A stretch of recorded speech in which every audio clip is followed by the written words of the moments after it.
மகிமையின் மேகம் எங்கள் ஒவ்வொருவரையும் ஆட்கொள்வதாக.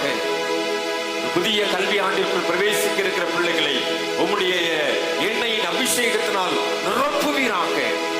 நாளையிலிருந்து அவங்க பள்ளிக்கூடத்துக்கு போகும்போது, கல்லூரிகளுக்கு போகின்ற போது, பாடங்களை படிக்கின்ற போது ஒரு இனம் புரியாத அபிஷேகம் அவர்களை ஆட்கொள்வதாக என்று சொல்லி நாங்கள் ஜெபிக்கின்றோம். கரத்தின் கிரியைகளாக எங்களை நாங்கள் அர்ப்பணித்து ஜெபிக்கிறோம் சுவாமி. ஒரு புதிய அபிஷேகம் எங்கள் மத்தியிலே நீர் ஊற்றுவதற்காக நன்றி செலுத்துகிறோம். ஒரு புதிய ஆவியின் அபிஷேகத்தினால் எங்கள் ஒவ்வொருவரையும் இடை கட்டுவதற்காக நன்றி செலுத்துகிறோம்.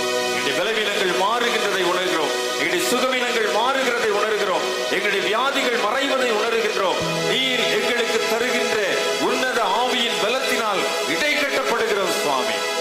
தொடர்ந்து மகிமையின் கரம் எங்களை ஆளுகை செய்வதாக.